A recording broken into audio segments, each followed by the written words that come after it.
రెండవ అధ్యాయం 8వ వాక్యాన్ని పరిశుద్ధ గ్రంథంలోంచి నేను చదువుతాను. మీరందరూ ఈ మాటలు నాతో కలిసి చెప్పాలని కోరుతున్నాను. ఆ దేశంలో కొందరు గొర్రెల కాపరులు పొలంలో ఉండి రాత్రివేళ తమ మందను కాచుకొనుచుండగా. ఆమేన్, హల్లెలూయా. లూకా సువార్త 2వ అధ్యాయం 8వ వచన భాగంలో ఉన్న ఒక అద్భుతమైన మాట. ఆ దేశంలో కొందరు గొర్రెల కాపరులు రాత్రివేళ తమ మందను కాచుకుంటూ ఉండగా ప్రభు దూత వాళ్ళ దగ్గరికి వచ్చి భయపడకు అని శుభవచనము చెప్పినట్లుగా లేఖనాల్లో మనం చూస్తూ ఉన్నాం.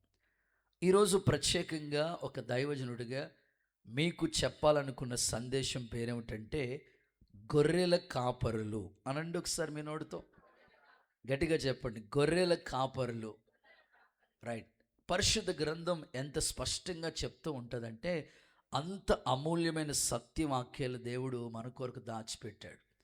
కనుక ఈ ఉదయకాలం గొర్రెల కాపరులు చేసిన క్రిస్మస్ మనం చేయగలిగితే నిజమైన సంతోషాన్ని, ఆనందాన్ని దేవుడు మన కుటుంబానికి అనుగ్రహిస్తాడు అని చెప్పడంలో ఏమాత్రం కూడా సందేహం లేదు. పరిశుద్ధ గ్రంథం ఎన్నో విలువైన సత్య వాక్యాలు ఈ క్రిస్మస్ పండుగను గురించి రాయబడి ఉన్నది.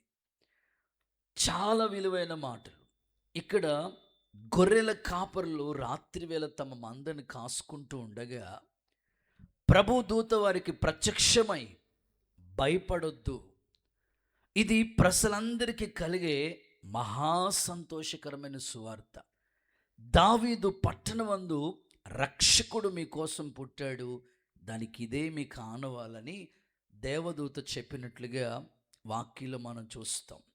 వెంటనే పరలోక సైన్య సమూహము సర్వోన్నతమైన స్థలముల్లో దేవునికి మహిమ, ఆయనకి ఇష్టలైన వారికి ఈ భూమి మీద సమాధానం కలుగునుగాకని గాన ప్రతిగానాలు పాడినట్లుగా దేవుని వాక్యంలో మనం చదువుతూ ధ్యానిస్తూ ఉన్నాం. దేవదూత గొర్రెల కాపర్లకి కనబడి చెప్తా ఉన్న మాట ఏమిటంటే భయపడొద్దు. ఈరోజు చాలామంది రకరకాల భయాలతో ఉన్నారు. పిల్లల గురించి భయం, కుటుంబ పరిస్థితుల గురించి భయం. ఇప్పుడు బాగానే ఉందయ్యా, ఫ్యూచర్ ఎలా ఉంటుందో తెలియదని ఫ్యూచర్స్ గురించి ఆలోచన కలిగి చాలామంది ముందే భయపడిపోతూ ఉంటారు. దేవదూత చెప్తున్న మాట ఏమిటంటే భయపడొద్దు, ఇది ప్రజలందరికీ కలిగే మహా సంతోషకరమైన సువార్త, రక్షకుడు మీకోసం పుట్టాడు అని ఆనవాళ్ళు కూడా తెలియపరిచాడు. ఇదిగో ఇలా ఆనవాళ్ళు ప్రతిదీ కూడా దేవుడు ముందుగానే చెప్పిన ప్రతి మాటలు కూడా చాలా ఉన్నతమైన పాఠాలని మనకి తెలియచేస్తూ ఉంది. ప్రత్యేకంగా ఈ ఉదయకాలం నేను మీకు చెప్పాలనుకుంటున్న మాటలు ఏమిటంటే గొర్రెల కాపరులతోనే దేవదూత ఎందుకు తెలియపరిచారు. ఎంతోమంది ఉన్నారు కదా ఈ భూమి మీద. దేవుడు రాజుల వంశంలో పుట్టాలి, రాజులకి మొట్టమొదట వారికి సువార్త చెప్పి ఉంటే బాగుండేది కదా. గొర్రెల కాపరులకే ఎందుకు దేవదూత వచ్చి ఫస్ట్ వార్త తెలియపరిచింది అని ఆలోచన కలిగి మీరు దేవుని వాక్యాన్ని వినగలిగితే ఈ ఇంట్రడక్షన్లో గొర్రెల కాపరులకి ఎందుకు చెప్పిందో కొన్ని మాటలు క్లుప్తంగా చెప్పి అసలు గొర్రెల కాపరులు ఏం చేశారనేది సబ్జెక్టుగా మీకు కొన్ని మాటలు మీకు తెలియచేస్తాను. Happy Christmas, merry Christmas. క్రీస్తు నేడు పుట్టేను, హల్లెలూయా. వాస్తవంగా ఆ దినాల్లో గొర్రెల కాపరులు ఎలాంటి పరిస్థితుల మధ్యలో ఉండేవారంటే వారు ప్రతి సంవత్సరం కూడా ఈ యెరూషలేముకి వెళుతూ ఉండేవారు. గొర్రెల మందను తీసుకుని గొర్రెల్ని బాగా పెంచి, వాస్తవంగా లేవీలే కాపరులు, ఈ గొర్రెల మందని బాగా పెంచి ఆ స్థాయికి బాగా ఎదిగింపచేసి, ఒక గొర్రెని పెంచాలంటే అంత సామాన్యమైన విషయం కాదు. ఎందుకంటే మన చర్చికి వచ్చే ఒక తల్లి మొక్కుకుందంట ప్రభుకి. ఏమని మొక్కుకుందంట? అయ్యగా ఈ చర్చ్కి గొర్రె పిల్లని ఇవ్వాలనుకుంటున్నానని మొక్కుకుందంట. నాకు తెలియదు మరి. సరే అనుకుని అటుకొచ్చేసింది ఇక్కడికి. అంటే గొర్రె పిల్లని పెంచమంటే చెప్తున్నాను మీకు. పట్టుకొచ్చేసింది, ఏం లేదు, మీటింగ్కి వెళ్ళిపోయి వచ్చిన తర్వాత అది కియో కియో కియో కియో అని అరుస్తూ ఉంది. ఇక్కడ బ్రదర్స్ ఉంటే ఏడ్రా బాబు అంటే, ఆ పలానా తల్లిగారు అన్నయ్య గొర్రె పిల్లని నీకు ఇవ్వాలనుకుందంట అన్నయ్య, అట్టుకొచ్చేసింది అన్నయ్య అన్నాడు. నేనేం చేసుకుంటాను రా బాబు, ఏమో యేసుబాబుకి ఇవ్వాలనుకున్నది. సరే తెచ్చింది కదా అని అనుకుని ఎట్లాగా మన పిల్లలకి చెప్పి, ఒరే దీన్ని ఎలాగోలా కాయండి, ఒక రోజు కాయండి, మరి రాత్రి తీసుకొచ్చింది కాబట్టి మరి పొద్దున్న దాకా దీన్ని భద్రంగా దాస్తే ఎవరెవరికి ఇచ్చేసి పెంచేద్దామని చెప్దామన్నాను. మొత్తం మీద ఆ రాత్రి వాళ్ళు తిప్పలు పడి కాసారండి. ఎందుకంటే ఏ పిల్లి వచ్చేదో తెలియదు, ఏ కుక్క వచ్చేదో తెలియదు, ఎప్పుడు పట్టుకెళ్ళిపోదో తెలియదు. చాలా కష్టపడి పాపం చాలా భద్రంగా వాళ్ళు దాచిపెట్టారు. పొద్దునకి మొత్తం మీద ఒక కుటుంబాన్ని పిలిచి, అయ్యా ఈ గొర్రెని చూడండి అంటే, పాపం వాళ్ళు పట్టుకెళ్ళారు. వాళ్ళు ఏదో డ్యూటీలు పనుల్లో ఉంటారు, చాలా కష్టం అట. తర్వాత మొత్తం మీద ఆ గొర్రెల కాపర్లకే ఇచ్చేసి, అది ఎంత అవుతుందో అంత యేసుబాబుకి ఇచ్చేయండి అమ్మ, దీన్ని మా వల్ల కాదు పెంచడం అని చెప్పేశారు. దేవుడికి స్తోత్రం చెప్పండి. ఎందుకంటే అది ఎక్స్పీరియన్స్ ఉండాలి, చాలా భద్రంగా చూసుకోవాలి, చంటి బిళ్ళను చూసినట్లుగా చూసుకోవాలి. కాబట్టి ఒక ఏడాది గొర్రెను పెంచడం అంటే చాలా కష్టం. ఈ కాపరులు ఒక ఏడాది వరకు ఆ గొర్రెని పెంచుతూ ఉండి, అది ఒక చక్కగా ఎదిగిన తర్వాత, ఒక బలంగా పుష్టిగా తయారైన తర్వాత ఈ యెరూషలేముకి ఈ గొర్రెలన్నిటిని కూడా తీసుకుని వెళ్తూ ఉండేవారు. చరిత్రలో రాయబడిన మాటలు మీకు చెప్తున్నాను. తీసుకుని వెళ్తూ ఉండేవారు. తీసుకెళ్ళిన తర్వాత అక్కడ ఉద్దేశం ఏమిటంటే, ఆ గొర్రెల కాపరికి ఎందుకు దేవదూత మొట్టమొదటి చెప్పిందో మీకు చెప్తున్నా. ఈ గొర్రె బాగా పెరిగిన తర్వాత, ఎదిగిన తర్వాత, బలంగా పుష్టిగా అయిన తర్వాత, అక్కడ యెరూషలేము దగ్గరికి వచ్చిన తర్వాత బలి కార్యక్రమం జరిగేది, బలి అర్పించడం జరుగుతూ ఉండేది. ఎందుకనంటే వాళ్ళ పాపాలు పోవాలంటే రక్తం చిందించబడాలి. కాబట్టి ఈ గొర్రె పిల్లని బలిస్తే వాళ్ళ పాప విమోచన కలుగుతుంది, పాప క్షమాపణ కలుగుతుందని వాళ్ళు ఆలోచన కలిగి బలిస్తూ ఉండేవారు. అందుకని దేవుడు ప్రణాళిక చూడండి, మొట్టమొదటే యేసు ప్రభు పుట్టిన తర్వాత ఫస్ట్ వార్త దేవదూత ఎవరికి చెప్పిందంటే, గొర్రెల కాపరికి ఎందుకు చెప్పిందంటే, ఇక మీదట మీరు బలి అర్పించే కార్యక్రమం లేదు. ఎందుకంటే లోక పాపమును మోసుకుని పోయే దేవుని గొర్రె పిల్లగా ఆయన ప్రత్యక్షమయ్యాడు. కొట్టు చప్పట్లు యేసయ్యకి మహిమ వచ్చినట్లుగా. ఇది లోకంలో ఉన్న అందరి పాపాలు మోసుకుని వెళ్ళటానికి దేవుని గొర్రె పిల్లగా ఆయన ఈ లోకానికి వచ్చి ఆ బలియాగము, ఆ అర్పణ, ఆ పుణ్యదాన బలియాగం చేయటానికే ఆయన వచ్చాడు. ప్రాణాన్ని క్రయధనముగా అర్పించడానికి ఆయన వచ్చాడు అని వారికి తెలియపరచడం కొరకు ముందుగా దేవదూత వచ్చి గొర్రెల కాపర్లకి చెప్పింది. దేవునికి మహిమ కలుగును గాక. మనం చదువుతూ ఉంటాం కదా, ఇదిగో లోక పాపను మోసుకుని పోయే దేవుని గొర్రె పిల్ల. కాబట్టి ఇక కాపరులకి బలి అర్పించే కార్యక్రమం లేదు. ఈరోజు చాలామంది పాపం పోవడానికి ఎన్ని బలులు అర్పిస్తూ ఉంటారో, ఎన్ని కార్యాలు చేస్తూ ఉంటారో, ఏ కార్యము చేయాల్సిన పని లేదు. మనందరి కొరకు ప్రాణప్రియుడని యేసయ్య ఈ భూమి మీద చేయవలసిన ఆ పుణ్యదాన బలియాగం చేసి ముగించాడు. మనందరికీ గొప్ప రక్షణ భాగ్యం ఇచ్చాడు, గొప్ప విమోచన ఇచ్చాడు. దేవునికే మహిమ కలుగును గాక. గట్టిగా చెప్పండి అందరూ ఆమేనండి, గట్టిగా హల్లెలూయా. వాస్తవంగా వాళ్ళు బయలుదేరినప్పుడు మొట్టమొదట ప్రజాసంఖ్య రాస్తూ ఉన్నప్పుడు ఎవరి ప్రాంతాలకు వాళ్ళు వెళుతూ ఉన్నారు, వీరు కూడా తమ ప్రాంతానికి బయలుదేరి వచ్చారు జనాభా లెక్కలు రాయించుకోవటానికి. అప్పుడప్పుడు చూడండి, ఓట్లు వేస్తున్నప్పుడు వాళ్ళు ఎక్కడున్నా సరే, హైదరాబాద్లో ఉన్నా వచ్చేస్తూ ఉంటారు ఓటు వేయటానికి. వీళ్ళకి జనాభా లెక్కల కోసం ఆయా ప్రాంతాల నుంచి, ఆయా పట్టణాల నుంచి ఆ ప్రాంతానికి వచ్చేసారు. ఇప్పుడు వాస్తవంగా మనం చూస్తే యోసేపు దావీదు వంశంలో పుట్టినాడు.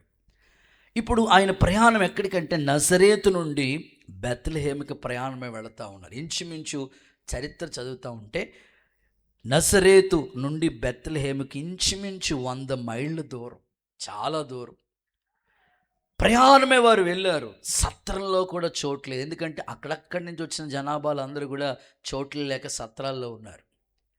ఇప్పుడు సత్రంలో కూడా చోట్లేదు. ఈరోజు కూడా చాలామందికి యేసుప్రభు హృదయంలో కూడా వాళ్ళకి చోటు ఇవ్వట్లేదు.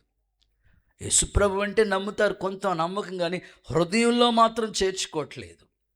మొత్తం మీద దేవదూత ప్రత్యక్షమై వారి చుట్టూ ఒక వెలుగు, ఒక మహిమను, దేవదూత చుట్టూ ఆ మహిమను వాళ్ళు చూశారు. ఈ ఉదయకాలం దేవుని మందిరంలో పాల్గొన్న మీ అందరితో యేసు నామములో ప్రభు మాట్లాడి బలపరచునుగాక. ఈరోజు గొర్రెల కాపర్లు చేసిన క్రిస్మస్ ఏంటో, మనం కూడా ఎలాంటి క్రిస్మస్ చేయాలో, గొర్రెల కాపర్లో ఉన్న కొన్ని లక్షణాలు లేదా గొర్రెల కాపర్లు చేసిన క్రిస్మస్ ఏంటో, ఆ మొట్టమొదటి క్రిస్మస్ను గురించి ఒక 5 ప్రాముఖ్యమైన విషయాలు మీతో పంచుకోవాలని ఒక దైవజనుడిగా నేను ఆశపడతా ఉన్నాను. యేసు నామములో ప్రభు మీతో మాట్లాడునుగాక. నేను అడుగుతాను, బైబిల్ చదివే పండితులు ఇక్కడ చాలామంది ఉన్నారు, బైబిల్ని రాసిన భక్తులు కూడా ఉన్నారు కదా. ఫస్ట్ గొర్రెల కాపరి ఎవరు చెప్పండి? బైబిల్లో ఫస్ట్ గొర్రెల కాపరి ఎవరు చెప్పండి? దావీదుక అదక్క పెద్దక్క హేబేలక్క బాబు. కయీను హేబేలు. కయీను ఏం చేసేవాడు? వ్యవసాయం చేసేవాడు. హేబేలు ఏం చేసేవాడు? గొర్రె. అంటే ఫస్ట్ గొర్రెల కాపరి ఎవరు? హేబేలు. నెక్స్ట్ మీరు అన్నట్టుగా దావీదు అన్నయ్య.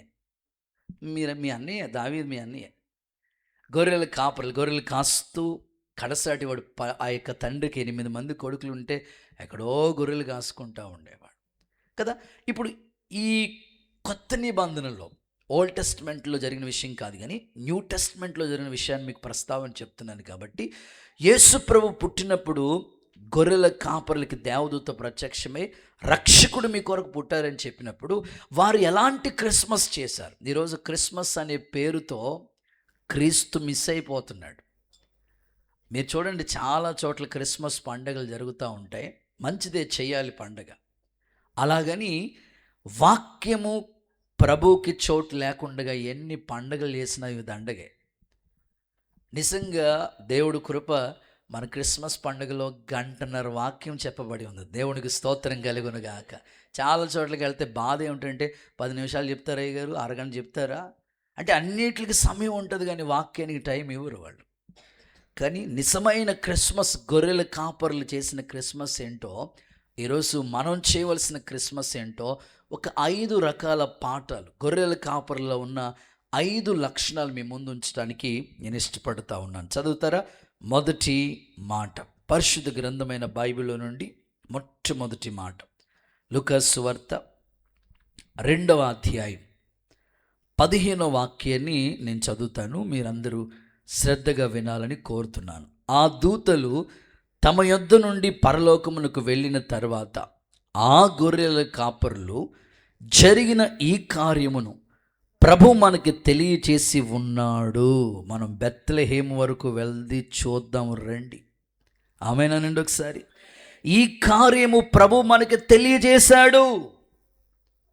వారేమని మాట్లాడుకున్నా తెలుసా? ఈ కార్యము ప్రభు మనకి తెలియజేశాడు.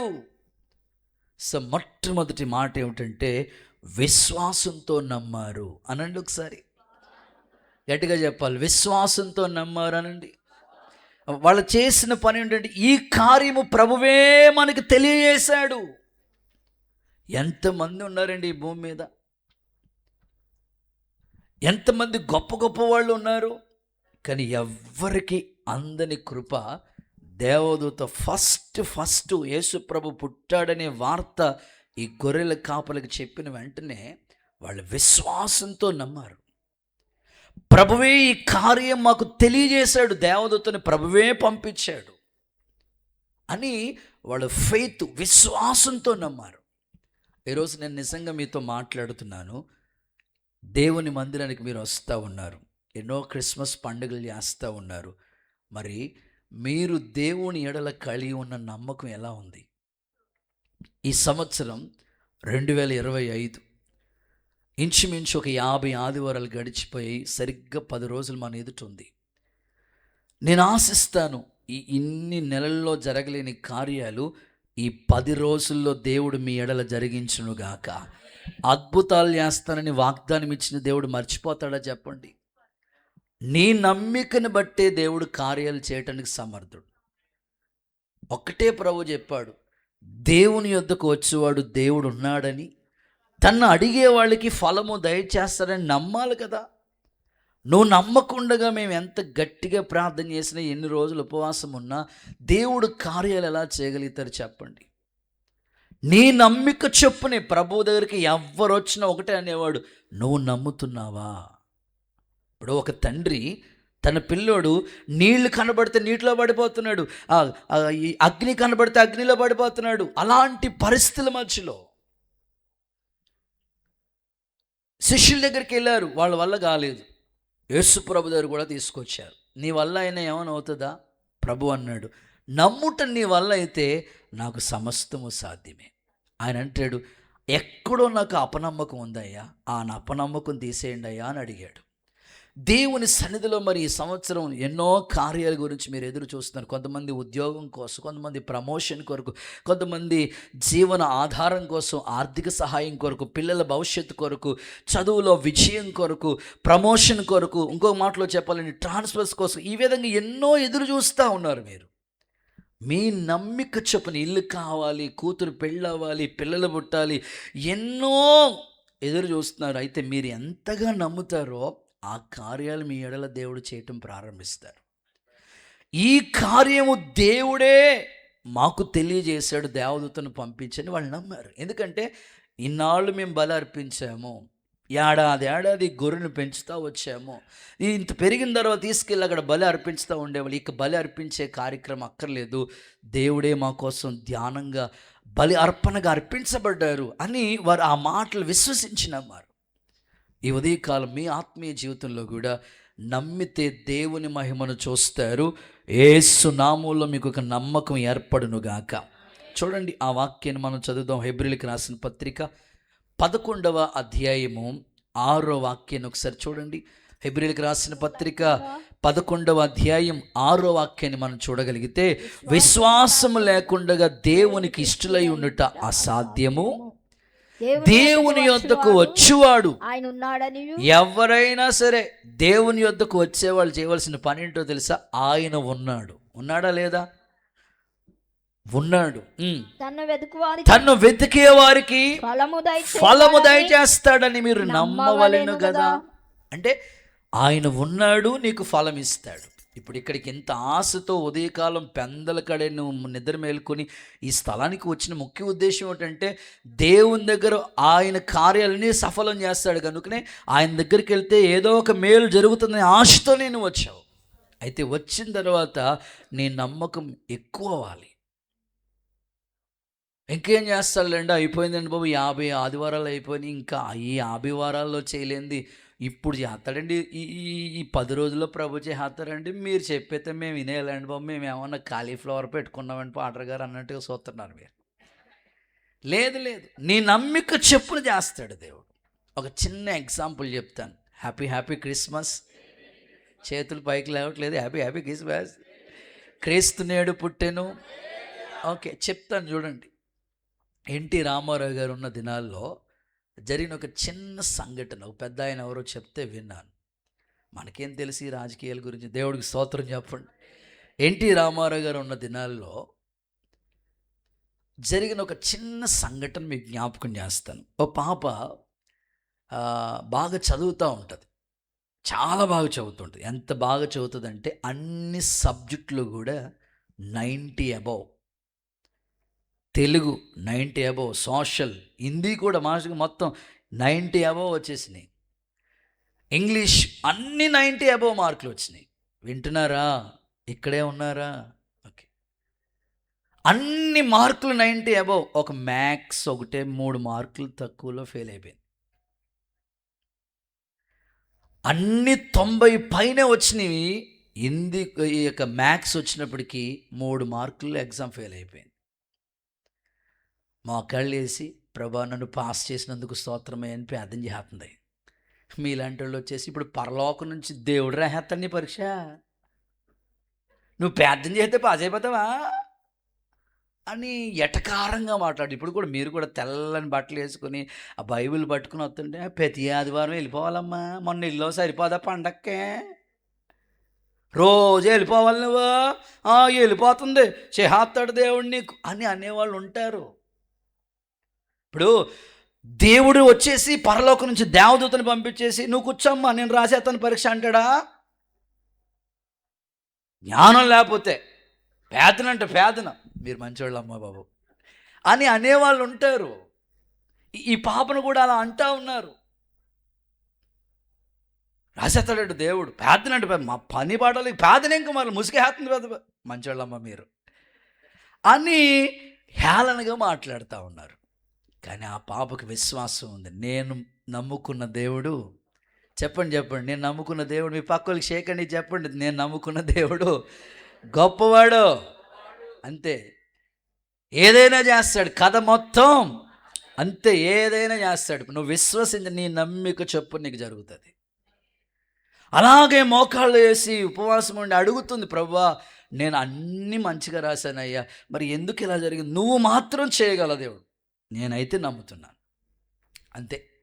ఆ సమయంలో ఆయన ముఖ్యమంత్రిగా ఉన్న ఆ సమయంలో జరిగిన సంభవం అంటే ఒక పెద్ద ఆయన ఎవరో చెప్తే నేను విని మీకు చెప్తున్నా.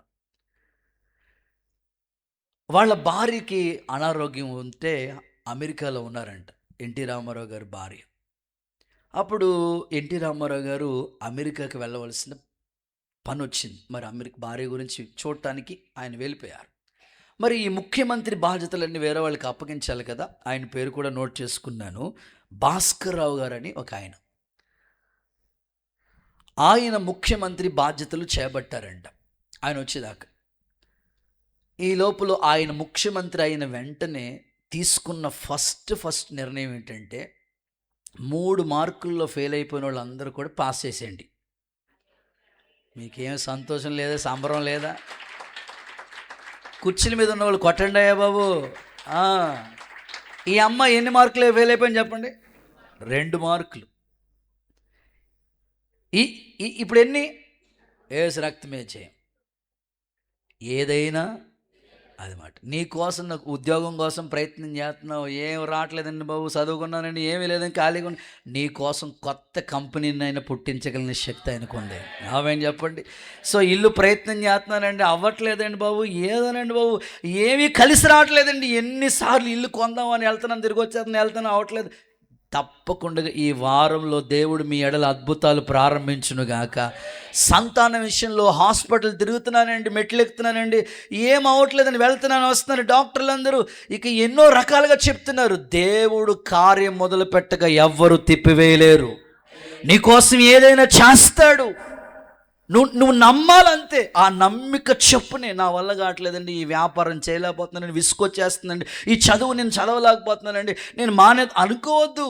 నువ్వు నమ్మకంతో ఒక్కడుగు ముందుకే, నీ విశ్వాసం చెప్పున దేవుడు కార్యం. నీ భర్త గురించి చాలాసార్లు నువ్వు ఉపవాసాలు ఉండి ప్రార్థన చేసి 21 రోజులు 40 days అని ఎన్నో రోజులు రాత్రింబగలు ఏడ్చి ప్రార్థన చేసావు, ఇంకా మారలేదు, ఇంకా కఠినమైపోయాడని నువ్వు బాధపడొద్దు. కానీ ఈ 10 రోజుల్లో దేవుడు కార్యాలు మొదలు పెట్టబోతూ ఉన్నాడు. యేసు నామములో నీ నమ్మిక చెప్పున నీకు జరుగునుగాక.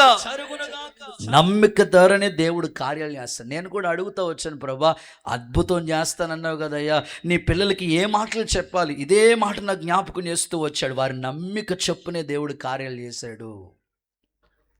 నువ్వు నమ్మకుండగా ఏ కార్యాలను చూడలేవు, నీ కన్నులతో చూడలేవు. కొంతమంది అనారోగ్యాలతో బాగా సిక్ అయి ఉన్నారు.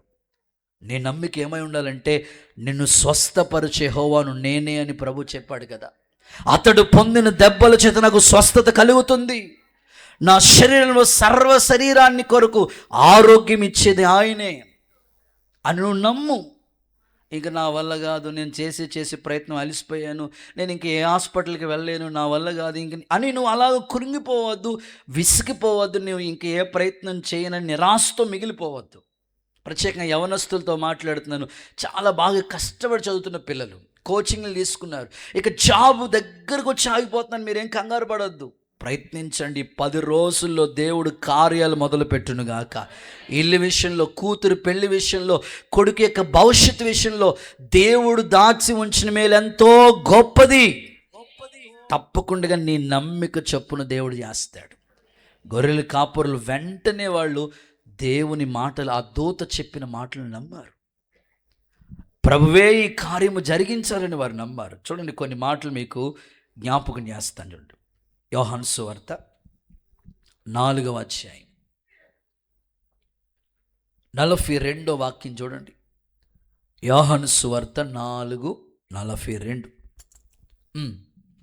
మా మట్టుకు మేము విని ఈయన నిజంగా లోక రక్షకుడని తెలుసుకుని నమ్ముచున్నాము. అంతే, మా మట్టుకు మేము విన్నాము. ఎవరు వీళ్ళు? సమరయ ప్రాంత ప్రజలు. ఒక్క సమరయ స్త్రీ ఆ ఊరిలోకి వెళ్ళి, నేను చేసినవన్నీ నాతో చెప్పినవన్నీ వచ్చి చూడండి అని ఒక్క అద్భుతమైన మాట ఆమె చెప్తే అంతే, ఆ ఊరోళ్ళందరూ ఈయన నిజంగా లోకరక్షకుడని మా మట్టుకు మేము విని నమ్ముతున్నామని ఒక అద్భుత సాక్ష్యం వాళ్ళు చెప్తున్నారు. నిజమేనండి, మన జీవితాల్లో నమ్మకం ద్వారానే కార్యాలు చేస్తాడు దేవుడు. నమ్మిక చొప్పునే చేస్తూ ఉంటాడు. అందుకే నేను నా 2 చేతులు ఇదిగో వందనాలు చెప్పి మీకు చెప్పే మాట ఏమిటంటే, నా వల్ల కాదు అనే మాట అనకండి మీరు. నేను చదవలేను, నేను ఉద్యోగం రాదు, నాకు నేనేమీ చేయలేను, నెగిటివ్గా మాట్లాడవద్దు.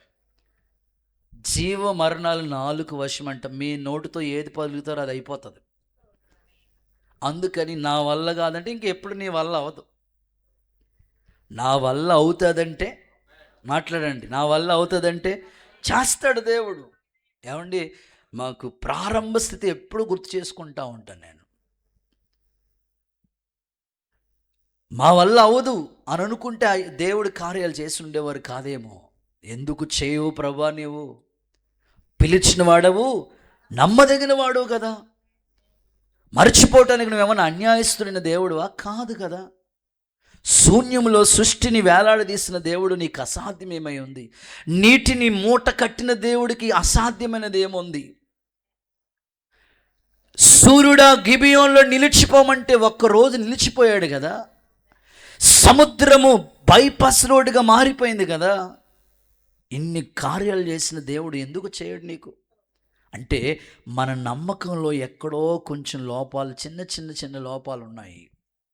చేస్తాడు అనుకుంటున్నాం, ఆ సమయానికి వచ్చి ఇంకా అవదేమో అనుకున్నా. అలా అనుకోవద్దు. ఈ 10 రోజులు మీరు భారంగా ఏకాంతంగా ప్రార్థన చేసుకోండి, అడగండి. ఈ వాగ్దానం మా జీవితంలో జరగాలి ప్రభా.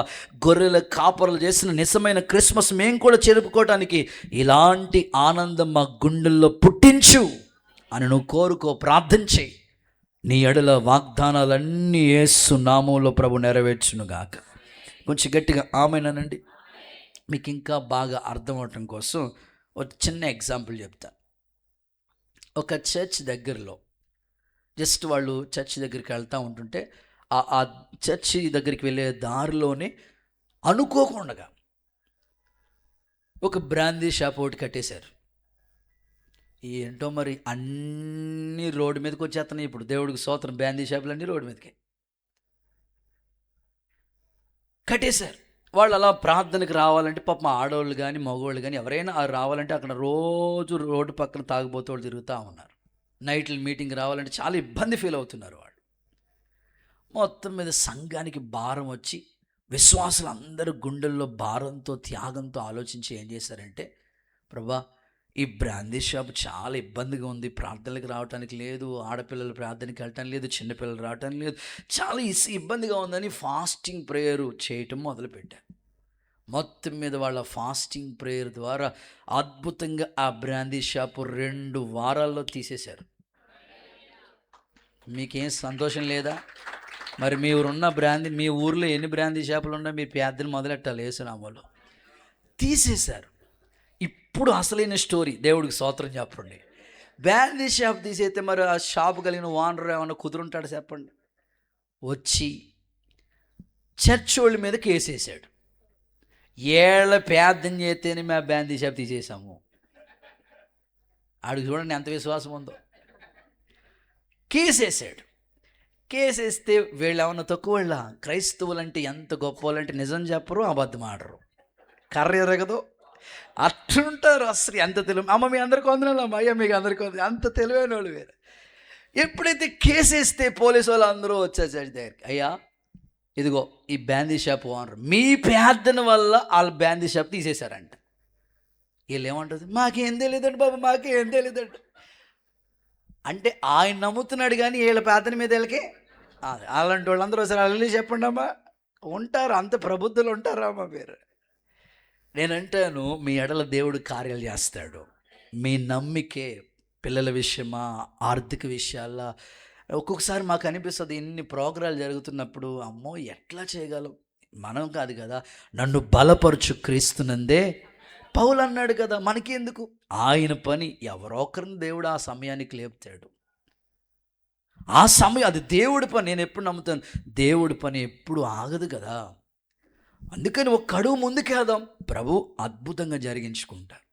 నిజంగా మొన్న క్రిస్మస్ చూస్తే మాకే ఆనందం అనిపించింది. దేవుడైనా ఇంతగా మన పక్షమందు ఉన్నాడని నిరూపించుకున్నాడు.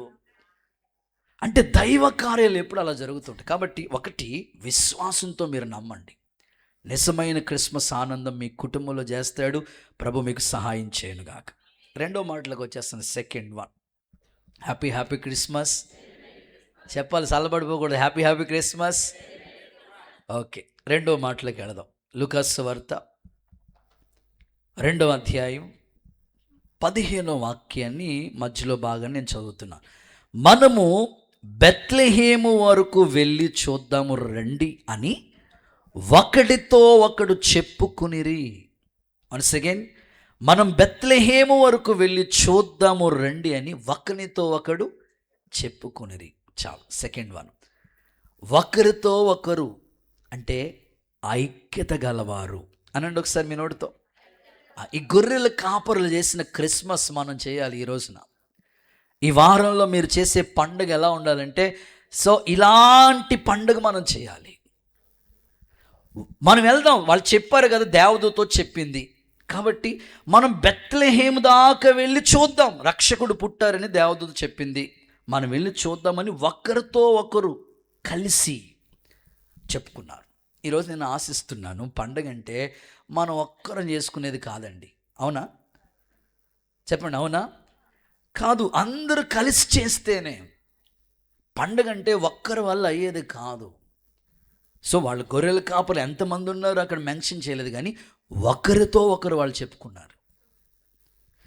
వెళ్దాం రండి అంటే వాళ్ళలో ఒక మంచి యూనిటీ కనబడతా ఉంది, ఐక్యత కనబడతా ఉంది. సెకండ్ వన్ ఏంటంటే ఐక్యత గలవారు. ఈరోజు నా ప్రార్థన ఏమిటంటే, సంఘంలో దేవుడు కార్యాలు చేయటానికి సమర్థుడేనండి, అయితే మనలో యూనిటీ కావాలి. ఎప్పుడు మీరు ఒకటే గుర్తుపెట్టుకోండి, యూనిటీ ఎక్కడ ఉంటుందో అక్కడ దేవుడు ఉంటాడు.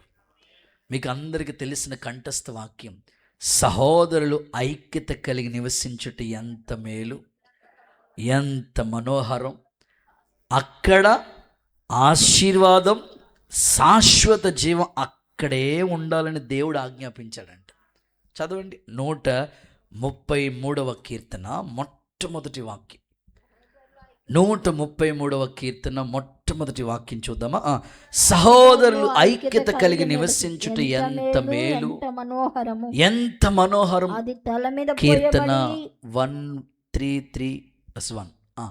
అది తల మీద పోయబడి అహరోను గడ్డము మీదగా పారి, ఓకే, అతని అంగీల అంచు వరకు దిగజారిన పరిమళ 133 సియోను కొండల మీద హెర్మోను మంచు వలె ఉంటుంది, అక్కడ ఆశీర్వాదం, శాశ్వత జీవం ఉండాలని యెహోవా దేవుడే సెలవిచ్చాడు. అందరు చప్పలు కొడుతూ ఒకసారి యేసయ్యకి మహిమ చెల్లిస్తారా?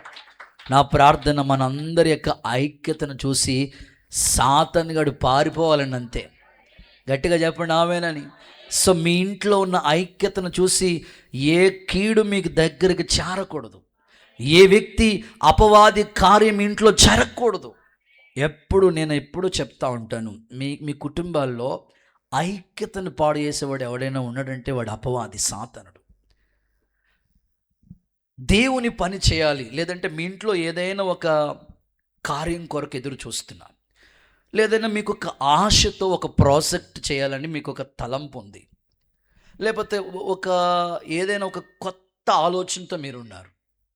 ఏది జరగాలన్నా ఫస్ట్ యూనిటీ అనేది చాలా ఇంపార్టెంట్.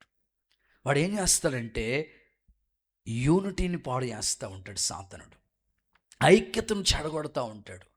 వాళ్ళతో నువ్వు మాట్లాడొద్దు, వాళ్ళతో కలవద్దు, వాళ్ళకు వందనాలు చెప్పొద్దు, వాళ్ళు ప్రైజ్లాడి చెప్పొద్దు. ఇట్లాగా నీవు కలిసి ఉండనివ్వకుండా సైతాన్ గాడు ఎన్నో విధాల ప్రయత్నాలు చేస్తావు. వెంటనే నువ్వు గుర్తుపెట్టుకోవాల్సింది ఏంటంటే, అమ్మో ఇది దేవుడి పని కదా, నేను ఐక్యతగా ఉండకపోతే ఎలాగా, అమ్మో ఇది నా కుటుంబం కదా, నా ఇంటోళ్ళతో నేను మాట్లాడకపోతే ఎలాగా అని మీ మనస్సాక్షి మిమ్మల్ని చెప్పినప్పుడు వెంటనే ఐక్యతను కాపాడుకోవడానికి ఇష్టపడండి. ఇప్పుడు జనరల్గా మాట్లాడతాను, ఇద్దరు భార్యాభర్తలు మాట్లాడుకుంటున్నారు. ఆవిడేమో 6 అంటుంది, అంటే 6, ఈయనేమో 9 అంటున్నాడు. అది రెండు నిజంగా 6ని ఇలా చూస్తే 6లా కనబడుతుంది, రివర్స్లో చూస్తే అంతే. ఆయన ఒకటే అన్నాడు, నువ్వు 6 నేను 9 అంతే. లేదు లేదు నువ్వు 6 అంటే కుదరదు. రెండు విధాలుగా అది వాస్తవంగా 6 అనే సంఖ్య ఇటు నుంచి చూస్తే 6లా కనబడుతుంది, వెనకాల నుంచి చూస్తే 9లా కనబడుతుంది. ఆమెకు అలా కనబడుతుంది, ఈయనకి ఇలా కనబడుతుంది. Happy Christmas. మీరు ఇక్కడే ఉండాలి. Happy Christmas. నిజానికి నీడకు చాలా తేడా ఉంది, బాగా వినాలి. మరలా చెప్తాను, నిజానికి చాలా. ఎవరెవరు చెప్పుడు మాటలు మీరు నమ్మకూడదు. చాలామంది కుటుంబాలు ఎందుకు సమస్యలు వస్తాయి తెలుసా? అక్క నీ గురించి పలానా అక్క ఏం చెప్పిందో తెలుసక్క, అంతే. ఆ అక్క సేవలో ఇప్పుడు ఊదేసి వెళ్ళిపోతుంది, నారాయణ అని వెళ్ళిపోతుంది. ఇంకక్కడి నుంచి ఇప్పుడు టెన్షన్ పడి నిద్రట్టదు, నన్ను అంటుందా, నేను ఎంత చేశాను ఆవిడికి. మంచివాళ్ళు అందరూ స్తోత్రం చెప్పండి. కాబట్టి మీరు చెప్పుడు మాటలు వినొద్దు. నీడకి నిజానికి చాలా వ్యత్యాసం ఉంది. మీరెప్పుడు కూడా ఇది దేవుని బిడలు, వాళ్ళు రక్తంతో కడగబడ్డారు, మేము రక్తంతో కడగబడ్డాం. వాళ్ళ కుటుంబం మన సంఘంలోకి వస్తున్నారు, వీళ్ళ కుటుంబం దేవుని మనమందరూ ఒక కుటుంబం, బంధువుల కంటే విలువైన వాళ్ళం. కాబట్టి ఒక వీధిలో ఉన్నవాళ్ళు, ప్రత్యేకంగా ఒక ఏరియా నుంచి వచ్చే బిడ్డల్లో యూనిటీ పాడు చేస్తూ ఉంటాడు సాతానుడు. ఏదైనా మీ ఏరియాలో క్రిస్మస్ చేయాలనుకుంటే చేద్దామని మీకు మనసు ఉంటుంది, కానీ మిమ్మల్ని కలవనివ్వడు, ఏ పని తలబట్టనివ్వడు, ఒక్కరికొకరికి పొత్తు కుదరనివ్వడు. కాబట్టి మీరు ఐక్యతను ఎప్పుడు కాపాడుకుంటుండ. ఫ్యామిలీలో ప్రత్యేకంగా కుటుంబ యజమాని మీరు ఐక్యతను కాపాడుకోగలిగితే మీ పిల్లలు, మీ భార్య, కుటుంబం అస్సలు ఆశీర్వాదకరంగా ఉంటారు, అంతే. ఆమేనని చెప్పండి. సో ఏదైనా ఒక మాట అన్నారు అనుకోండి, ఆగి ఆలోచించండి, ఎందుకన్నాడు ఈ మాట, సరే కూర్చోబెట్టండి, నెమ్మదిగా మాట్లాడండి. అంతేగాని గొడవ దాకా వెళ్తే ఆ సమస్యగా మిగిలిపోతుంది. ఎప్పుడు మీరు ఐక్యతను కాపాడుకోండి, పరిశుద్ధాత్ముడు మీకు సహాయము చేయనుగాక.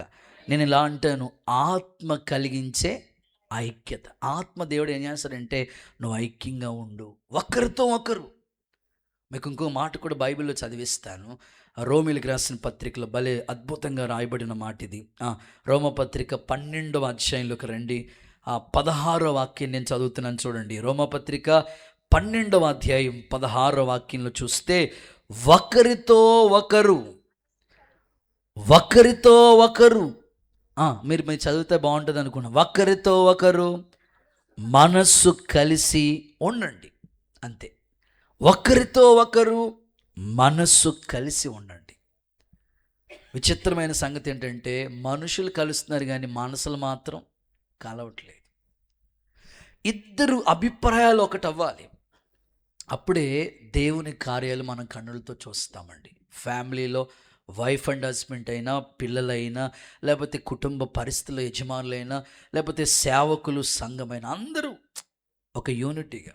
ఈరోజు మనం 17వ తారీఖు జరిగించిన క్రిస్మస్ ఒకసారి చూస్తే, ఇంత కన్నులకి విందుగా ఎలా ప్రభు చేయగలిగారంటే, అందరూ ఒక మాట మీద చేయటానికి ఇష్టపడ్డారు కనుకనే దేవుని కార్యం అక్కడ జరిగింది. ఇంకా రాబోతున్న కాలంలో ఎన్నో కార్యాలు మీ కుటుంబంలో ప్రభు చేస్తాడు. ఖచ్చితంగా ఒకరితో ఒకరు మనసు కలిసేటట్లుగా ప్రభు మీకు సహాయము చేయనుగాక, ప్రభు కృప చూపించునుగాక. ఓల్డ్ టెస్ట్మెంట్లోకి వెళ్తాను. అబ్రహాము అనండి, లోతు, వీళ్ళిద్దరికీ గొర్రెల మందలు ఉన్నాయి, వాళ్ళకి పశువుల కాపర్లు ఉన్నారు. బాగా వినాలి. సమస్యలన్నీ ఎప్పుడు స్టార్ట్ అవుతాయో తెలుసండి? ఆస్తి విస్తరించినప్పుడే. సమస్య ఎప్పుడు ఎదురవుతుందంటే డెవలప్ అవుతున్నప్పుడే. ఇప్పుడు ఒక్క చేప కూడా లేదు, వాస్తవంగా మీరు చూడండి, పేతురు దగ్గర ఒక్క చేప కూడా లేదు. రాత్రంతా ప్రయాసపడ్డాడు. వలేస్తే దేవుని మాట చెప్పిన విస్తారమైన చేపలు, అంటే ఎక్కువ దీవెన తీసుకుందాం అన్నప్పటికీ వల ఏమైపోయింది. అది సమస్య అనేది అలా స్టార్ట్ అవుతుంది.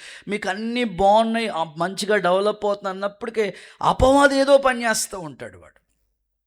ఇప్పుడు వీళ్ళు లోతుకి ఒకప్పుడు ఏమీ లేదు, అబ్రహాము కూడా అడుగు పెట్టడానికి స్థలం లేదు. దేవుని మాటతో నమ్మి వచ్చాడు, దేవుడు దీవించాడు, దేశాన్ని అప్పగించాడు. ఇప్పుడు అబ్రహాము ఆస్తి విస్తరించింది, లోతు కూడా అబ్రహాంతో కూడా వచ్చినందుకు కూడా దీవించబడు. అంతవరకు బాగున్నారు. వీళ్ళ పశువుల కాపర్లకి గొడవ స్టార్ట్ అయింది. అబ్రహాం ఒకే అద్భుతమైన స్టేట్మెంట్తో అక్కడ గొడవ క్లోజ్ చేశాడు. ఏమంటాడు తెలుసా? మనము బంధువులం కదా, మనలో కలహాలు ఉండకూడదు. అబ్బా, ఎంత చక్కని మాట చూడండి. వీళ్ళు పశువుల కాపర్లే, కానీ సమస్య ఎలాగా పరిష్కారం చేసాడో చూడండి. మీరు చూడండి, వాక్యంలో చదివిస్తాను మీకు. ఆదికాండ గ్రంథం 13వ అధ్యాయం 7-8 వాక్యాల నుంచి చదువుతాను. ఆదికాండ గ్రంథం 13. అప్పుడు అబ్రాము పశువుల కాపర్లకును లోతు పశువుల కాపర్లకును కలహము పుట్టెను. ఇద్దరు కాపర్లే. ఏమొచ్చింది వాళ్ళ మధ్యలో? కలహాలు, గొడవలు వచ్చాయి. ఆ కాలమందు కనానీయుల పెరిజీలు ఆ దేశంలో కాపురం ఉన్నారు. ఓకే, కాబట్టి అబ్రాము మనము బంధువులం కనుక నాకు నీకును నా పశువుల కాపర్లకును నీ పశువుల కాపర్లకును ఓకే కలహం ఉండకూడదు. చూడండి ఎంత చక్కగా సాల్వ్ చేస్తున్నాడు చూడండి. మన మధ్యలో కలహాలు ఉండకూడదు. ఇంకా అక్కడ ఒక మాట మెన్షన్ చేశాడు, మన మధ్యలో కనానీయులు ఉన్నారు. Happy Christmas. మీరు ఒకటే అనుకోవాలి, అమ్మో మనమే గొడవ పెట్టేసుకుంటే ఇంకా అన్యులు ఎలా మారుతారు? వద్దు, ఇక్కడతో క్లోజ్ చేసేయండి. నేను ఆశిస్తున్నాను ఈ సంవత్సరం ఆఖరిలోకి వచ్చాం, మనలో సంపూర్ణ శుద్ధీకరణ కావాలి. ఏ చిన్న లోపాలు ఉండవని కాదు, ఉండొచ్చు, వాటిని మనమే జాగ్రత్తగా సర్దుకుని అడ్జస్ట్ అవుతూ. ఇది ఒక కుటుంబం కదా, ఒక తండ్రి, దేవుడు మనకి పరమ తండ్రిగా ఉన్నాడు, మనల్ని నడిపిస్తున్నాడు. చిన్న లోపాలని దిద్దుకుంటా కుటుంబంగా దేవుని పనిని ముందుకు కొనసాగించడానికి మీ మనస్సులు కలిస్తే చాలు, దేవుని పని అద్భుతంగా జరుగుతుంది. యేసు నామములో మీకు దేవుడు సహాయము చేయనుగాక, కృప చూపించునుగాక, బలపరచునుగాక. ఇంకొక మాటలో చెప్పాలి అంటే కుటుంబ వ్యవస్థను గురించి మాట్లాడుతున్నాను. మీ కుటుంబాల్లో మీరు యజమాని స్థానంలో దేవుడు మిమ్మల్ని పెట్టాడు. మీ పిల్లల గురించి, మీ భార్య గురించి, మీ ఆర్థిక ఇబ్బందుల గురించి, కొన్నిసార్లు తండ్రిగా మీకు ఎన్నో టెన్షన్స్ ఉంటాయి, కొన్నిసార్లు చాలా ఇబ్బంది పడతారు. అలాగని ఫ్యామిలీ మీద దృష్టి పెట్టొద్దు అని చెప్పట్లేదు, కానీ యూనిటీని ఎంతవరకైనా సరే కాపాడుకోవడానికి మీరు ప్రయత్నం చేయండి.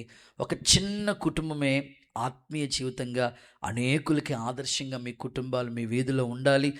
గొర్రెల కాపర్లో ఉన్న ఇలాంటి ఐక్యతను పరిశుద్ధాత్ముడు మీకు సహాయము దయచేయునుగాక, అనుగ్రహించునుగాక.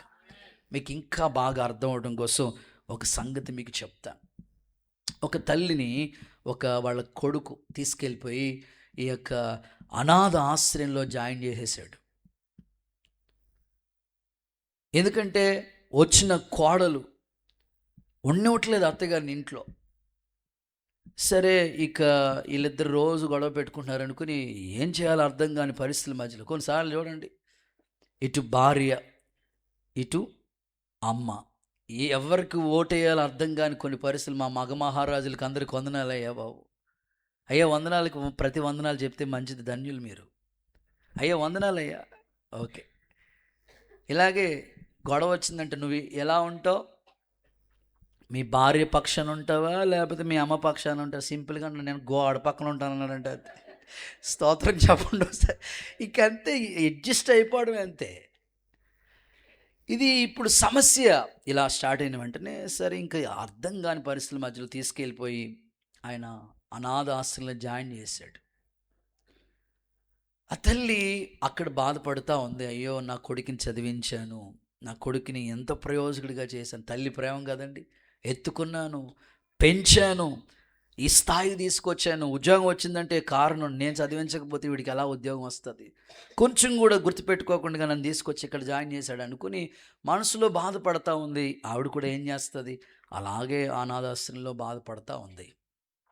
మొత్తం మీద ఒక్కొక్కసారి వెళ్ళి చూసి వస్తూ ఉన్నాడు. ఎప్పుడో ఆయనకి అవకాశం కుదిరినప్పుడు నెలకు ఒకసారి, 2 నెలలకు ఒకసారి, 6 నెలలకు ఒకసారి చూసి వస్తూ ఉన్నాడు ఎలా ఉందో అని. ఒకసారి ఆ అనాథాశ్రమం వాళ్ళు కౌరు పెట్టారు. అయ్యా, మీ అమ్మ మ్యాక్సిమం చాలా హెల్త్ సిక్ అయిపోయింది, బాగా మీ గురించి బెంగెట్టేసుకున్నట్టుంది, బాగా సిక్ అయిపోయింది, మీరు రోజు వచ్చి చూసుకోవాలి, ఒకసారి మీరు చూసుకోండి మరి పరిస్థితి అని వాళ్ళు చెప్పేశారు. సరే అనుకుని ఆ రోజు పని కట్టుకుని కోడలు కొడుకు ఇద్దరు కూడా ఆ యొక్క అనాథాశ్రయానికి వెళ్ళారు. వెళ్ళిన తర్వాత వారు చూసి పాపం మా మంచం మీద బాధపడుతూ ఉంది. ఆ బాధపడుతూ, ఒరే నాకు చివరి కోరిక ఎప్పుడైనా తీరుస్తావరా అని అడిగింది. సరే అమ్మ చెప్పమ్మా తీరుస్తానులే అన్నాడు. సరే అని అనుకుని ఆ తల్లి అంటది, ఒరే ఈ మంచం చాలా ఇబ్బందిగా ఉందిరా, కొంచెం మంచి పరుపు ఉన్న మంచం, డబల్ కట్ మంచం వేయించరా నా కోసం. ఆయన అనుకుంటున్నాడు, 3 నెలల కన్నా ఎక్కువ ఉండదు ఈవిడికి, ఎందుకు పరుపు అని అనుకుంటున్నాడు. సర్లేము అని ఒక్కట్టాడు. తర్వాత ఒరే నా చివరి కోరికరా, ఈ ఫ్యాన్లు సరిగ్గా తిరగట్లేదు, ఏసీ వేయించరా. ఎక్కడగా? అనాథాశ్రయంలో. సరే అని ఓకాడుతూ ఉన్నాడు. ఒరే ఇక్కడ సరైన గిన్నెలు ఉండవరా, మంచి గిన్నెలు కొనరా, సరైన దుప్పట్లు ఉండరా, మంచి దుప్పట్లు కొనరా. ఇలాగా ఏం కావాలో అన్నీ కోరుకుంటూ ఉంటుంటే మనసులో అనుకున్నాడు, రేపో మాపో చచ్చిపోయేదానికి ఎన్ని కోరికలా అని అనుకుంటా ఉన్నాడు. లాస్ట్లో అన్నదంట, అడిగాడంట, ఎందుకమ్మా ఇవన్నీ కోరుకున్నావంటే ఏమి లేదురా, రేపొద్దున నీ కొడుకులు కూడా నిన్ను ఇక్కడికే తీసుకొస్తారు కదా, నువ్వైతే నాకులాగే అడ్జస్ట్ అవ్వలేవని ముందే చెప్తున్నాను అన్నదంట వాళ్ళ అమ్మ. స్తోత్రం చెప్పండి ఒకసారి. అంటే తల్లి ప్రేమ ఎంత గొప్పదో ఒకసారి చూడండి. అంటే ఆ టైంలో కూడా కొడుకుని ఎంతగా కాపాడుకుంటుందో ఆ తల్లి. ఈరోజు నా ప్రార్థన, మీ కుటుంబాల్లో ఆశీర్వదించబడిన ఐక్యతను దేవుడిచ్చునుగాక, గొర్రెల కాపరుల వల్లే ఐక్యత కాపాడుకుందురుగాక. గుడ్. 3వ మాట, గొర్రెల కాపర్లు చేసిన 3వ అనుభవాన్ని, క్రిస్మస్ ఆనందాన్ని మీకు చెప్తాను. లూకా సువార్త 2వ అధ్యాయం 16వ వాక్యం.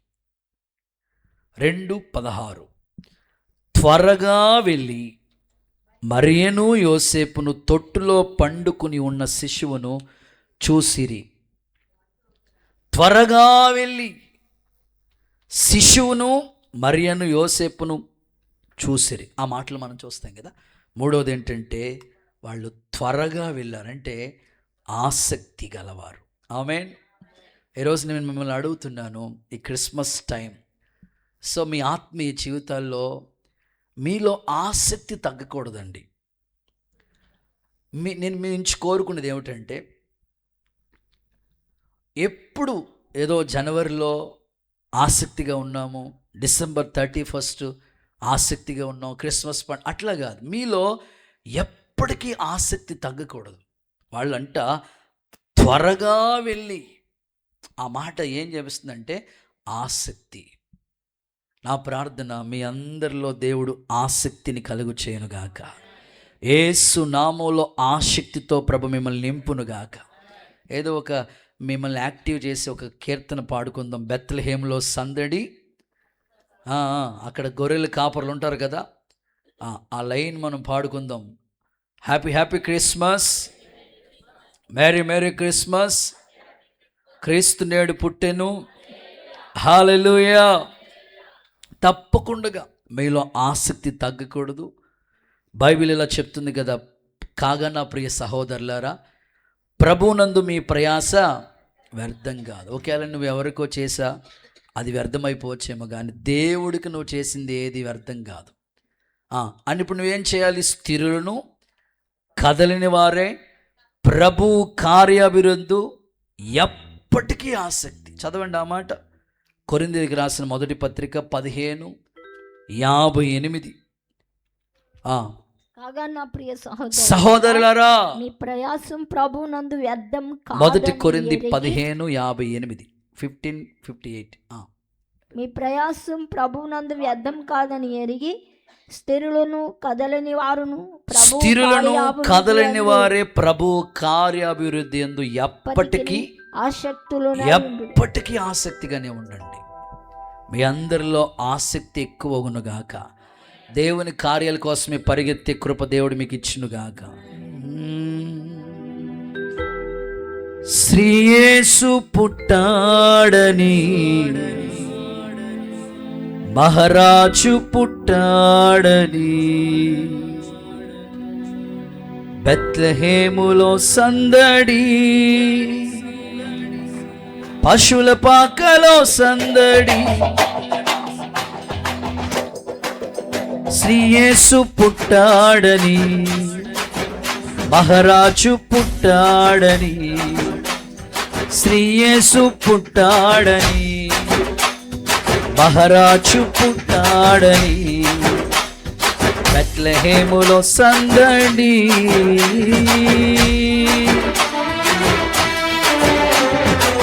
సంతోషంగా మీ ఆనందాన్ని చేతుల పైకెత్తి చప్పట్లు కొట్టండి గట్టిగా. ఆసక్తి,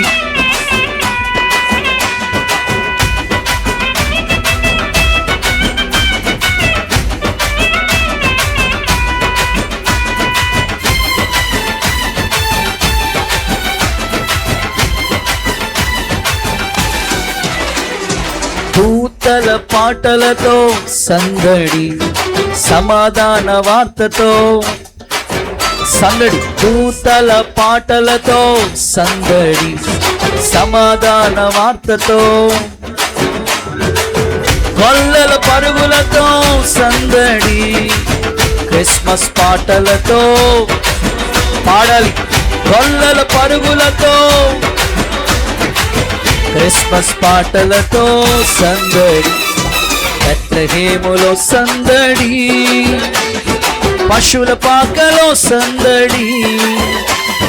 శ్రీ యేసు పుట్టాడని, మహారాజు పుట్టాడని, శ్రీ యేసు పుట్టాడని, మహారాజు పుట్టాడని, బెత్లెహేములో సందడి. దావీదు పురములో సందడి, సందడి, దావీదు పురములో సందడి, రక్షకుని వార్తతో, జ్ఞానుల రాకతో సందడి, లోకమంతా జ్ఞానుల రాకతో సందడి, లోకమంతా సందడి, బెత్లెహేములో సందడి, పశువుల పాకలో సందడి. శ్రీ యేసు పుట్టాడని, మహారాజు పుట్టాడని, శ్రీ యేసు పుట్టాడని, మహారాజు పుట్టాడని. Happy happy Christmas. చప్పలు కొడితే ఒకసారి యేసయ్యకి మహిమ చెల్లిద్దామా?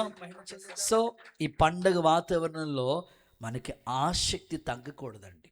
కొంతమంది నాకు తెలియక అనుకుంటాను ఈ విషయాల్లో, నాకు ఇప్పటికీ అర్థం కాదు.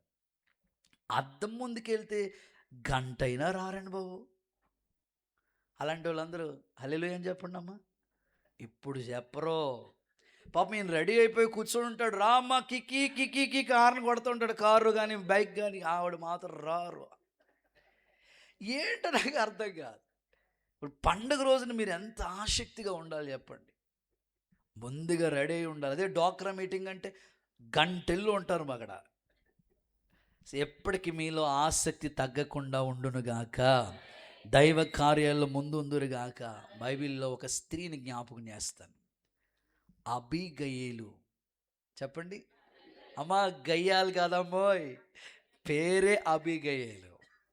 ఆవిడ ఎంత త్వరగా వెళ్ళిందో తెలుసండి. వాస్తవంగా మీకు ప్రత్యేకంగా ఈ మాటలు మీకు చెప్తున్నా. తన భర్త మోటోడు మొండోడు. కొంతమంది భర్తలు ఉంటారు, ఎవరి మాట వినరు. అలాంటి వాళ్ళందరూ హల్లెలూయా చెప్పండి. చెప్పరు. అప్పుడప్పుడు ప్రభావితం చూపిస్తూ ఉంటారు, లోపల డోర్ వేసి కొట్టేస్తూ ఉంటారు. చాలా మూర్ఖుడిగా ప్రవర్తించాడు. ఎవ్వడు మాట వినేవాడు కాదు. ఎందుకంటే తనకు వర్క్ వచ్చు, డబ్బు సంపాదిస్తూ ఉంటాడు. నాకు డబ్బు ఉంది, నాకు వర్క్ వచ్చు, నేను ఇంకొకరి మాట వినేదంటే అనే గర్వంతో ఉండిపోయాడు నాబాలు. మూర్ఖంగా ఉండేవాడు. అయితే దావీదు ఏం చేశాడంటే 10 మందిని పంపించి గొర్రెల బొచ్చు కత్తిరించమని మాట్లాడతాడు. దావీదెవడు అని మాట్లాడతాడు. వెంటనే ఆ మాట వచ్చి ఆ 10 మంది కూడా దావీదు దగ్గర చెప్తారు. దావీదుకి కోపం వస్తుంది, బాధ కలుగుతుంది.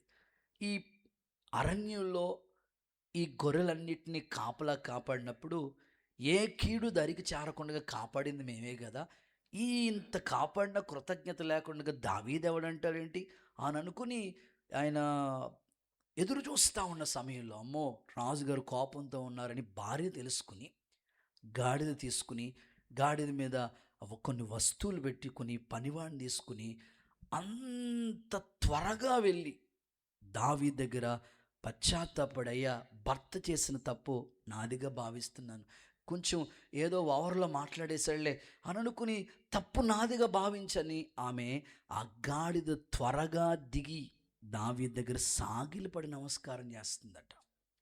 చదువుదాం ఆ మాట. సమూయేలు మొదటి పుస్తకం 25వ అధ్యాయం అండ్ 23వ వాక్యాన్ని చూస్తారు. దావీదును కనుగొని గార్దబము మీద నుండి త్వరగా దిగి, గార్దము అంటే గాడిద నుంచి దగ్గర నుంచి త్వరగా దిగి దావీదు దగ్గరికి సాష్టాంగపడి నమస్కారం చేసి అతని పాదములు పట్టుకొని చాలండి. సందర్భాన్ని మనం చూస్తే ఆమె త్వరగా దిగిందంట. అందరూ ఆమెను చెప్పండి ఒకసారి. చేతుల పైకి తల్లిలో చెప్తారా? హుషారుగా చెప్పండి. కనుక నేను కోరుకుంటుంది ఏమిటంటే, తప్పిదం ఏదైనా దేవుని దగ్గరకు వచ్చి పశ్చాత్తాపడే విషయంలో ఆలస్యం చేయకూడదు. జక్కయ్య అని పిలిచిన వెంటనే ఏం చేశాడు చెప్పండి? త్వరగా దిగాడు. రక్షణకి ఆలస్యం చేయకూడదు. ఎన్ని భయంకరమైన సంఘటనలు జరుగుతున్నాయో, వాయిదా వేయొద్దు. త్వరగా, ఇదే మిక్కిలి అనుకూల సమయం, ఇదే రక్షణ దినం. ఎంత గొప్ప రక్షణను నిర్లక్ష్యం చేస్తే శిక్ష ఎలా తప్పించుకుంటాం? కాబట్టి జక్కయ్య త్వరగా దిగొచ్చి ప్రభుని చేర్చుకున్నట్లు, అబిగయలు త్వరగా ఆ గాడిద దిగి దేవుని పాదాల మీద పడి నమస్కారం చేసి బతిమాలుకున్నట్లు, నువ్వు చేసిన అతిక్రమాలు కావచ్చు, నీకు ఏదైతే ఆశీర్వాదం రాకుండా అడ్డుగా ఉన్న పాపం, దేవుని దగ్గర ఒప్పుకోవటానికి ఆలస్యం చేయొద్దు. దేవుని దగ్గర ఒప్పుకొని కనికరం పొందుకోవడం కోసం నిర్లక్ష్యం చేయొద్దు. త్వరగా దేవుని పాదాలు పట్టుకో. ఈ 10 రోజులైనా వేడుకో, దేవుని దగ్గర అడుగు, ప్రభా నా అతిక్రమాలు మన్నించయ్యా, తెలిసి తెలియక ఆవేశంలో కోప్పడతా వచ్చానయ్యా, మన్నించయ్యా, క్షమించయ్యా, నన్ను శుద్ధీకరించయ్యా, 2026 కూడా చూసే భాగ్యం నాకు ఇవ్వండి అయ్యా అని దేవుని పాదాలు పట్టుకుని కనికరం పొందుకునే సమయం ఇది. దేవుని పాదాలు పట్టుకోవడానికి నువ్వు ఆలస్యం చేయకూడదు. త్వరగా దేవుని పాదాల దగ్గర కనికరం కోసం అడుగు. పెద్దోళ్ళు అన్నారు కదా, ఆలస్యం అమృత విషం అన్నారు. ఆలస్యంలో చాలా నష్టాలు ఉంటాయి. నువ్వు దేవుని దగ్గర ఏదైనా కనికరం కోసం వెంటనే నీ హృదయంలో పశ్చాత్తాపం చేయాలి. ఆమేనని చెప్పండి. నేను మీకు చెప్తాను త్వరగా దేవుని కార్యాల గురించి, అంటే మీకు అర్థం అవడం కోసం చెప్తాను. ఒక ఆయన మన చర్చ్కి వచ్చి, ఒక ఆయన రేషన్ కార్డు లేక చాలా ఇబ్బంది పడుతూ వచ్చారట. దేవుని దగ్గర ఒక మొక్కుబడి చేసుకున్నారంట. దేవా, ఈ రేషన్ కార్డు గిన వస్తే, వినాలి, నేను ఈ రేషన్ కార్డు బియ్యం నేను తీసుకోను, ఎందుకంటే నాకు ఒక ఉద్యోగం ఇచ్చావు కదా, ఒక జాబ్ ఇచ్చావు కదా, నాకు కార్డు కావాలి. ఇది ఎన్నిసార్లు వెళ్ళినా రిజెక్ట్ అయిపోతుంది. నాకు గిని నిజంగా రేషన్ కార్డు గిని నువ్వు ఇస్తే, వచ్చే ఆ కోట బియ్యం, ఆ రైస్ అంతా కూడా దేవుని మందిరం కొరకు అనేకులకు అన్న భోజనం పెడతా ఉంటాడు కదా, అలా ఇచ్చేస్తాను అనుకున్నారంట. మొత్తం మీద రేషన్ కార్డు వచ్చి 5 సంవత్సరాలు అయింది కానీ ఒక్క బియ్యం కట్ట కూడా ఇవ్వలేదంట. స్తోత్రం హల్లెలూయా చెప్పండి. ఆయన సంగతి చెప్తే మీరు నవ్వారు కానీ మరి మీ సంగతి ఏంటంటారు?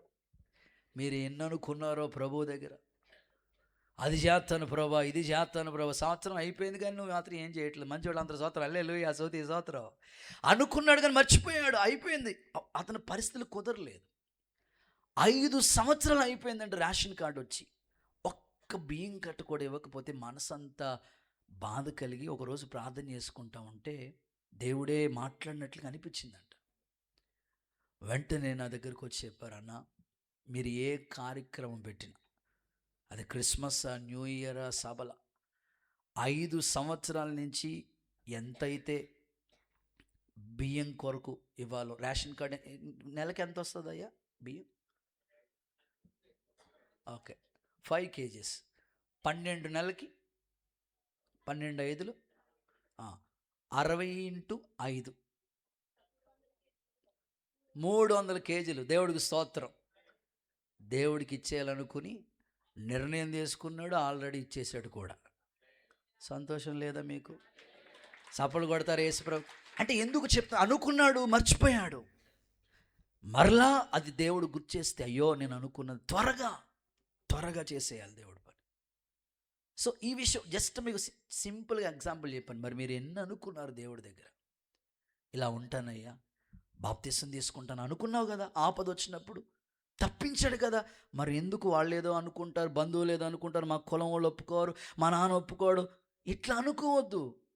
దేవుడు నీకు చేసిన మేలు మర్చిపోవద్దు. త్వరగా అడుగు ముందుకే.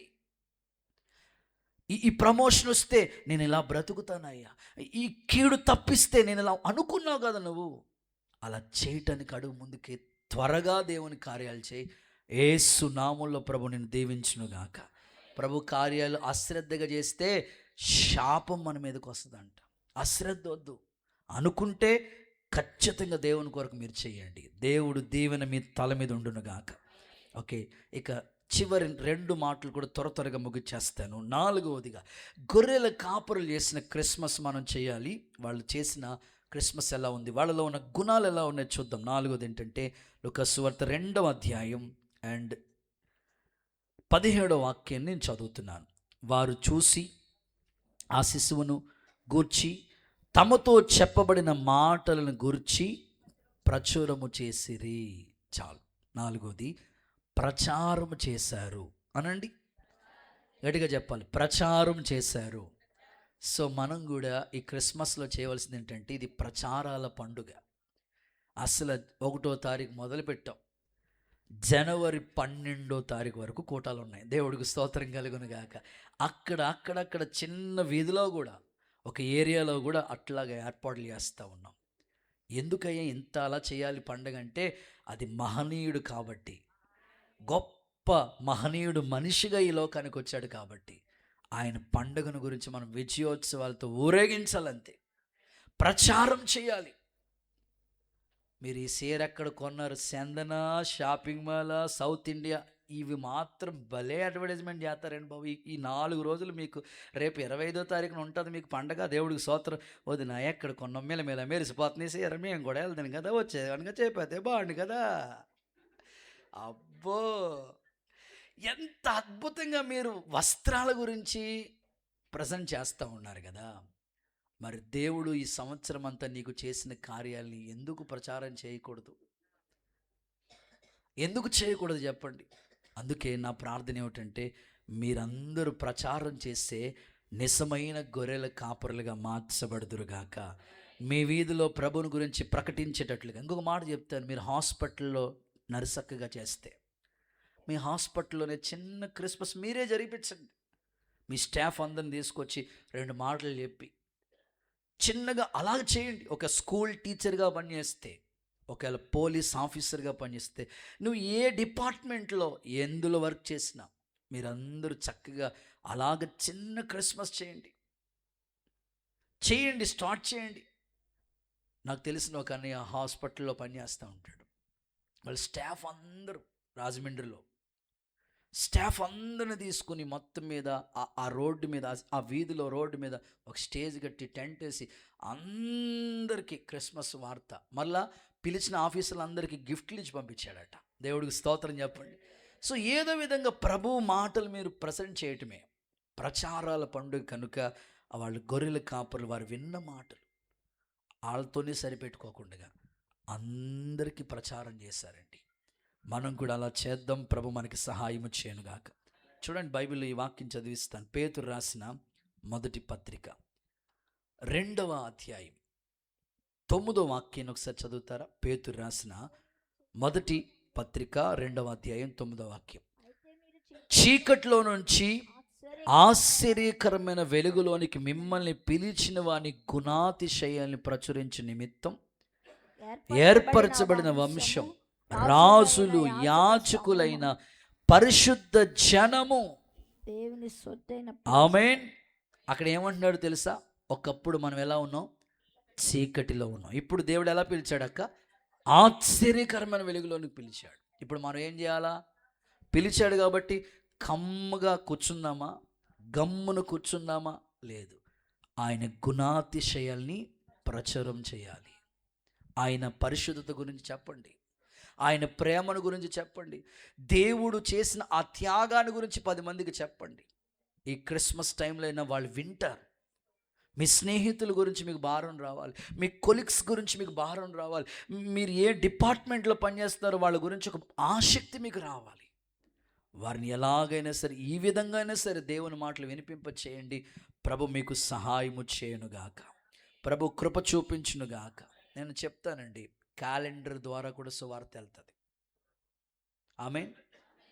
ఇప్పుడు మనం చేయవలసిందంటే క్యాలెండర్లు పంచే, అది కూడా ఒక అద్భుతమైన సువార్త. ఇక్కడ ఏదరపల్లి నుంచి కోటిపల్లి దగ్గర గంగవరం అనే ఒక తల్లి అక్కడికి వెళ్తూ ఉండేది ఆరాధనకి. ఎంత దూరం?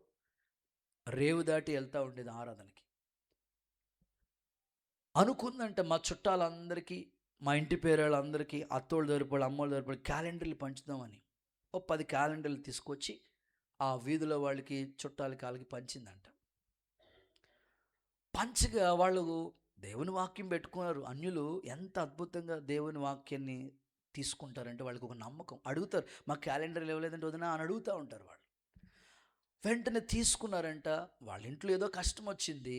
ఆ కష్ట సమయంలో ఆ వాగ్దానాన్ని మీద నమ్మికుంచాను. నీతి అనే దక్షిణాస్తంతో ఆదుకుంటాను, నేను స్వస్థపరిచే యెహోవాను, ఆ మాట నమ్మకం కలిగిందంట వాళ్ళకి.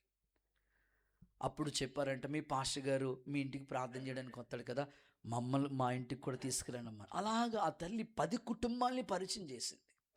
ఆ 10 కుటుంబాలని దేవునిలోకి నడిపించింది. అద్భుతంగా ఆ 10 కుటుంబాలతో ఏదర్పల్లిలో ఒక సంఘం స్థాపించారు వాళ్ళు. దేవుడికి స్తోత్రం చెప్పండి. చూడండి, వాళ్ళకి మెయిన్ చర్చ్ అది, బ్రాంచ్ చర్చ్ ఇది. ఎలా ఒక్క తల్లి క్యాలెండర్లు పంచడం బట్టి అక్కడ ఒక సంఘ పరిచర్య ఏర్పరచబడింది. ఈరోజు మీ ద్వారా కూడా సువార్త అందుతుంది. మీ డిపార్ట్మెంట్ వాళ్ళందరికీ క్యాలెండర్లు ఇవ్వండి, పంచండి, దేవుని సువార్తను అందించండి. దేవునికి సాక్షులుగా మీరు నిలబడుదురుగాక.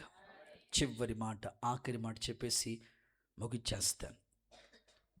5వది లూకా సువార్త 2వ అధ్యాయం 20వ వాక్యం చూస్తే 2:20 అంతటా ఆ గొర్రెల కాపర్లు తమతో చెప్పబడిన తాము విన్న వాటిని, కన్న వాటిని గూర్చి దేవుని మహిమపరచుచు స్తోత్రము చేయుచు తిరిగి వెళ్ళిరి. ఆమేన్, హల్లెలూయా. చివరిది 5వది, దేవుణ్ణి మహిమపరిచారు. ఆమేన్ అనండి. నా ప్రార్థన, నీ ద్వారా ఎవరికి మహిమ వస్తుంది? నీ ద్వారా దేవునికి మహిమ రావాలి. అప్పుడే నిజమైన క్రిస్మస్. ఎలా వస్తుంది దేవునికి మహిమ అంటే, 10 మంది కుష్ఠరోగులను దేవుడు బాగు చేశాడు. దేవుడికి ఏమైనా పక్షపాతమా? కాదు, అందరినీ బాగు చేసేవాడే. 10 మంది బాగయ్యారు, కానీ తిరిగి వచ్చిన వాళ్ళు ఎంతమంది చెప్పండి?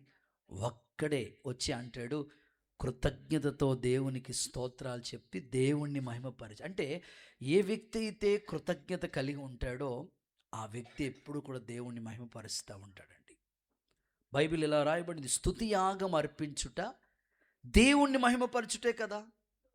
అంటే మన ఆత్మీయ జీవితంలో ఎప్పుడు కూడా కృతజ్ఞత భావం కలిగి, ప్రభు ఈ సంవత్సరం అంతా కాపాడవయ్యా, ఏమిచ్చి నేను రుణం తీర్చగలం ప్రభా, ఎన్నో రోజుకి ఎన్ని భయంకరమైన యాక్సిడెంట్లు, ప్రమాదాలు, ఎన్ని మరణాలు వార్తలు వింటున్నామో, రాయి తగలకుండా నన్ను కాపాడుతున్నావు, ఇశ్రాయేల్ని కాపాడేవాడు కొనకడు. వాస్తవంగా ఈ చలిలో మంచులో రోజు మేము తిరుగుతూ ఉన్నాం.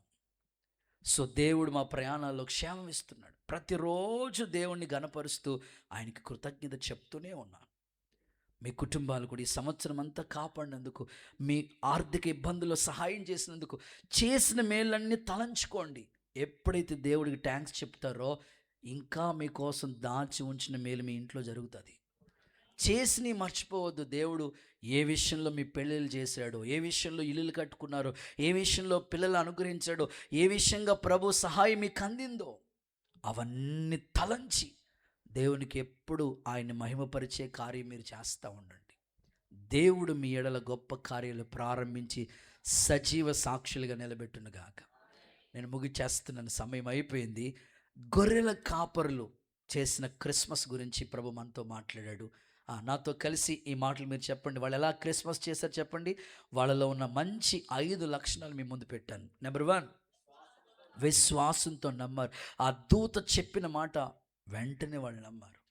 నెంబర్ 2, ఒకరితో ఒకరు కలిసి వెళ్ళారు, అంటే ఐక్యత గలవారు వాళ్ళు. సో నెంబర్ 3, త్వరగా వెళ్ళారు, ఆసక్తి వాళ్ళలో ఉంది. 4th వన్, ప్రచారం చేశారు, మనం కూడా ఆయన గురించి ప్రకటించాలి. నెంబర్ 5, దేవుణ్ణి మహిమపరిచారు. మనం అలాగా గొర్రెల కాపరులు చేసిన క్రిస్మస్ చేద్దాం. ఈ ఆనందం, సంతోషం దేవుడు మీ గుండెల్లో స్థిరపరచునుగాక.